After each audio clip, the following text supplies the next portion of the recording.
Hello tout le monde, on se retrouve dans une nouvelle vidéo et aujourd'hui on se retrouve pour parler de mes 10 lectures qui m'ont le plus marqué en 2024. J'ai dit que ça pourrait être sympa de faire un petit récap des lectures que j'ai le plus aimées, qui m'ont le plus marqué. Alors vous avez certainement remarqué que j'ai un bras un petit peu immobilisé, je me suis fait une entorse à l'épaule il y a une semaine quand je vous parle là.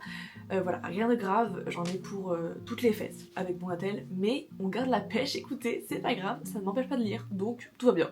On commence tout de suite du coup avec la première saga que je vais vous présenter. Si vous me suivez sur Instagram et également sur YouTube, vous devez savoir de quelle saga je parle parce que vraiment cette saga, ça... Mon bébé en fait, cette saga je l'aime d'amour, je ne peux pas m'en passer. Donc je vais essayer avec un bras de... C'est hyper lourd.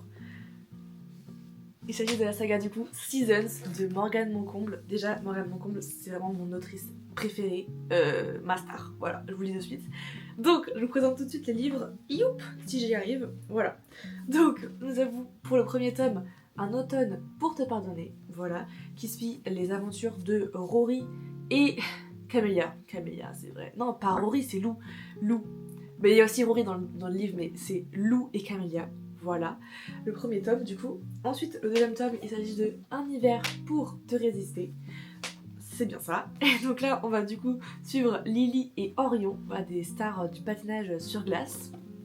Ensuite, nous avons Un printemps pour te succomber, où on retrouve Nolia et Camille. Camille, vraiment. Voilà. Et enfin, le dernier tome, c'est Un été pour te retrouver. C'est ça, retrouver, avec du coup Jasmine et Andrea, pas Andreas. Andrea. J'ai un peu de mal avec les noms, c'était il y a longtemps que je les ai lus, voilà, pardonnez-moi.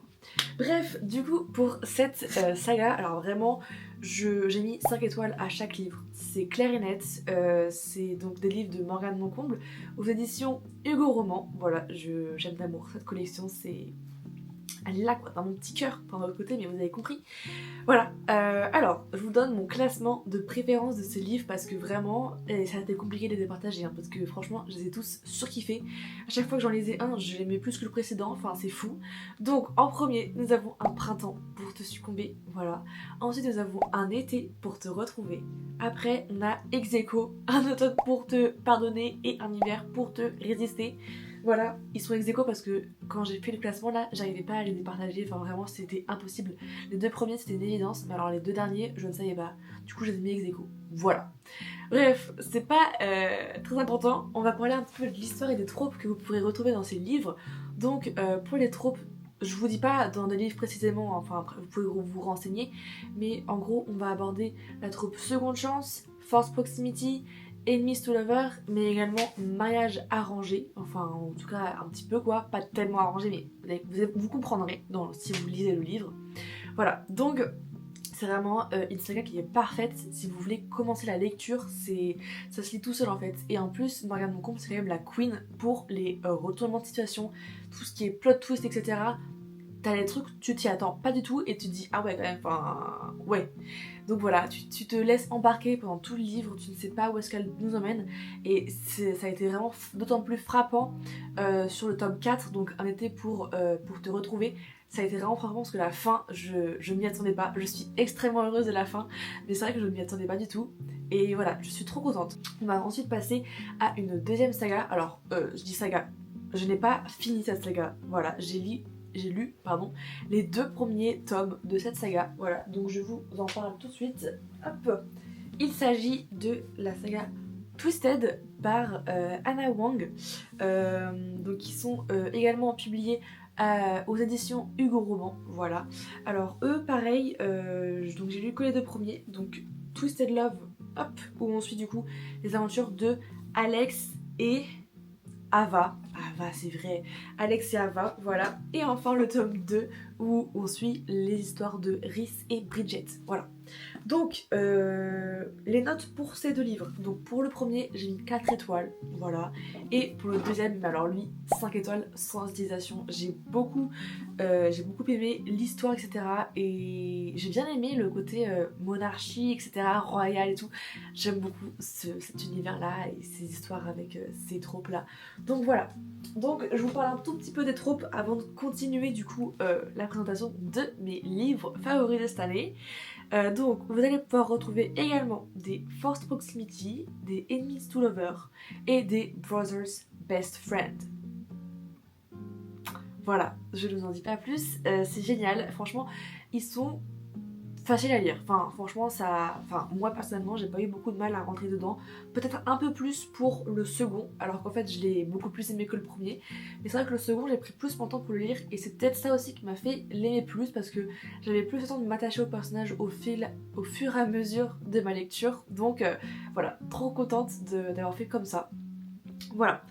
On va passer ensuite, c'est pas une saga que je vous présente, mais c'est un livre qui fait partie d'une saga, mais j'avais pas envie de vous présenter la saga complète parce que je ne l'ai pas lu sur 2024. Donc je me suis dit je vais juste présenter le livre que j'ai lu en 2024. Voilà. Donc il s'agit du coup du tome 4 de Inheritance Games, voilà, de Jennifer Lynn Barnes, qui est donc publié aux éditions Pocket Jeunesse PKJ. Franchement, ce livre, il est incroyable. Alors, je l'ai moins aimé que les 3 autres tomes, voilà, parce que les 3 autres tomes, ils étaient centrés autour de... c'est Ava aussi, je crois. C'est Ava Avery. Ils étaient centrés autour de Avery. Et j'ai adoré Avery, franchement, Avery c'est ma star, je l'aime trop, elle est trop intelligente, enfin bref, elle est intelligente, gentille, elle est belle, enfin voilà, et puis elle est courageuse, un peu, un peu. Bref, voilà, c'est du coup le tome que j'ai le moins aimé des 4, mais j'ai quand même mis une note de, combien j'ai mis 4 étoiles, parce que l'histoire est quand même toujours aussi folle, les énigmes sont toujours autant ingénieuses, et en fait ce que j'adore avec cette saga là, c'est que l'autrice elle arrive à nous emmener là où elle veut. En fait, il n'y a pas un livre où je me suis dit ah bah oui, c'est sûr, ça va finir comme ça. Pas un seul. Et franchement, j'adore cette autrice pour ça, parce que à chaque fois, ces énigmes, c'est du génie. Et en plus, c'est fin, enfin, ces retournements de situation, à chaque fois, tu ne t'y attends pas, c'est une dinguerie. Donc franchement, et ça se lit vraiment hyper facilement. J'ai eu un peu plus de mal à lire celui-ci, le 4e tome, parce que j'étais en vacances aussi, et j'ai pris un peu de temps, je n'étais pas très consistante dans ma lecture. Mais au final, j'ai quand même beaucoup aimé ma lecture et franchement, c'était vraiment un très bon moment. Donc voilà, je recommande vraiment cette saga-là. Donc je vous mets juste les 3 images des autres tomes pour que vous puissiez les voir. Et j'ai vu aussi qu'il y avait des nouveaux tomes, enfin la suite de cette saga-là.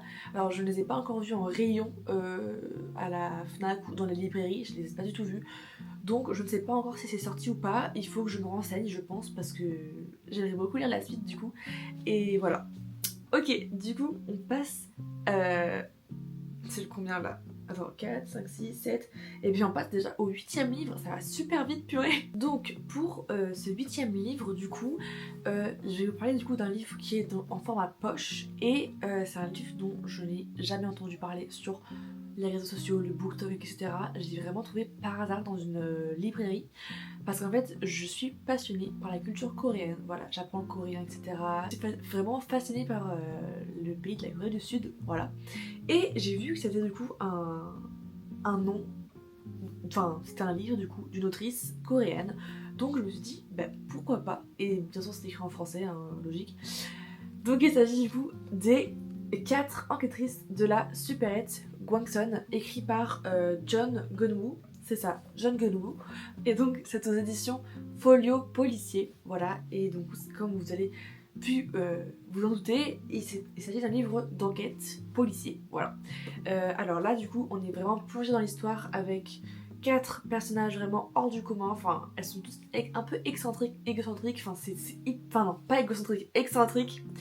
Elles sont super drôles, enfin franchement en fait honnêtement l'histoire est très prévisible, enfin de mon côté parce que je lis beaucoup de livres policiers donc je commence à avoir l'habitude des schémas finalement qui se répètent, voilà, et j'ai l'habitude du coup de savoir un peu où l'auteur va nous amener, pourquoi, enfin en fait je me pose la question de si ce personnage là et dans ce livre il va forcément avoir une autre utilité que juste être un boucher ou un dentiste, enfin voilà. J'étais vraiment pas déçue parce qu'en vrai j'ai eu le temps de m'attacher aux personnages qui sont vraiment drôles et rigolotes et puis elles sont vraiment hors du commun, enfin vraiment. Et du coup c'était hyper rafraîchissant de suivre leurs aventures. Et il y a une autre chose que j'ai beaucoup appréciée, c'était les scènes d'action dans ce livre. Elles sont vraiment très bien écrites. En tout cas, moi je sais que j'étais toujours en adrénaline, j'avais du suspense, etc. Et j'avais hâte de savoir comment ça allait se dénouer l'histoire. Donc franchement, je vous recommande ce livre à 100%. Je lui ai mis une note de 3,5 étoiles. Alors, c'est pas par rapport à l'histoire, c'est juste déjà par rapport à ce que ce soit un tout petit peu trop prévisible. Et également parce que au niveau de la lecture, il y a des phrases qui sont tournées de manière... Enfin, c'est pas très... Enfin, ça se lit, mais des fois, t'as du mal à comprendre les tournures de phrases. Voilà. Donc, c'était un peu compliqué pour la lecture, mais c'était quand même une très bonne lecture, donc 3,5, la moyenne, finalement. Non, plus que la moyenne. Plus que la moyenne. Excusez-moi, je ne sais plus compter. Voilà. On passe à l'avant-dernier livre de cette sélection. Alors, cette année, j'ai découvert plusieurs auteurs, comme par exemple Morgane Moncomble, mais j'ai aussi le plaisir de découvrir une autre autrice française qui est donc Clara Hérault, l'autrice de L'effet boule de neige, voilà, qui est publiée aux éditions Hachette Roman. Franchement, ce livre, mais alors, enfin, ce livre en fait, parce qu'elle en a écrit 3 jusqu'à présent. J'ai les 3, j'ai lu les 3 et j'ai adoré les 3. Voilà, c'est aussi simple que ça. Cette autrice est talentueuse, mais c'est fou. Enfin, franchement, c'est incroyable. Bref, donc, L'effet boule de neige, de quoi ça parle? On va suivre du coup l'histoire de Iris, qui est amoureuse de son meilleur ami Charles, depuis qu'ils sont enfants. Voilà, donc déjà, ça annonce la couleur. J'ai beaucoup aimé ce livre, franchement. Et Alex, c'est donc le frère de Charles. Alex quoi. Alex Mastar. J'ai vraiment adoré ce livre, c'est un 5 étoiles sans aucune hésitation, franchement, non, je serais folle de mettre pas 5 étoiles. Le livre se lit super facilement, je suis rentrée dans l'histoire dès les 5 premières pages, j'abuse même pas. Enfin, voilà, c'était incroyable. En fait, c'est cucu, mais j'adore. Clara Hérault, c'est vraiment la reine pour les retournements de situation. Avec Morgane Moncomble quand même, faut pas abuser. Mais vraiment, il y a des retournements de situation que j'avais anticipé quand même. J'avais anticipé certains plot twists et j'étais fière de moi d'ailleurs. Parce que franchement, je pense qu'il y a des gens qui ne l'auraient pas vu venir. Donc j'étais assez fière de moi.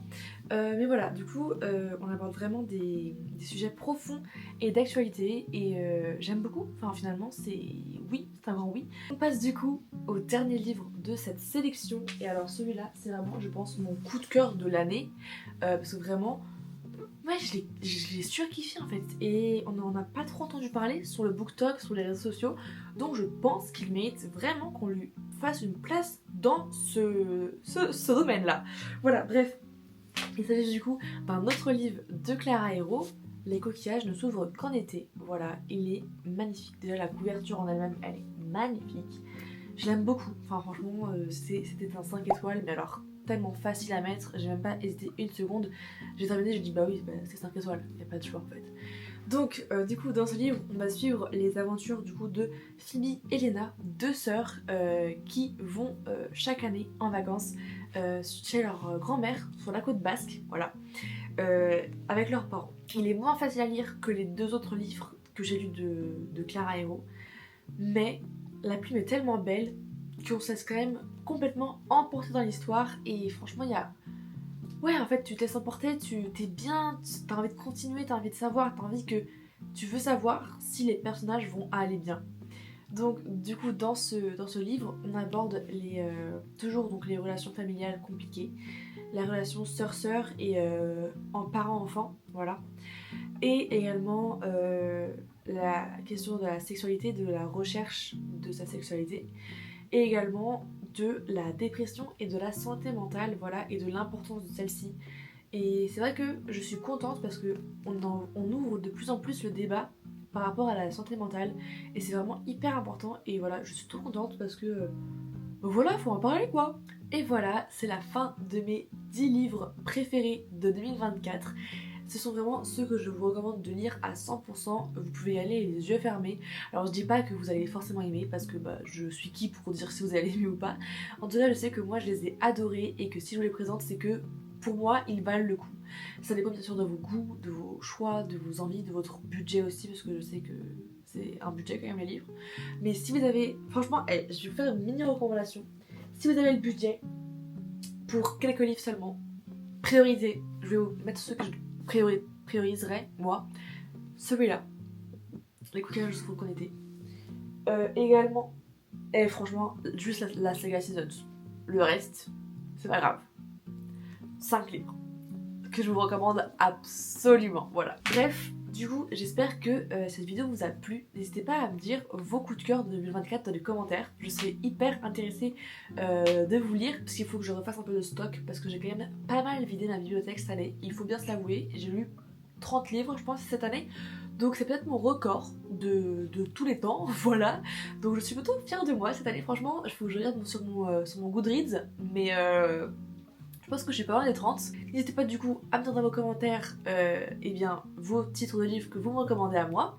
Et puis voilà, si ça vous a plu, n'hésitez pas à liker la vidéo, à la partager et puis voilà, à vous abonner si ça vous plaît ce que je vous propose, voilà.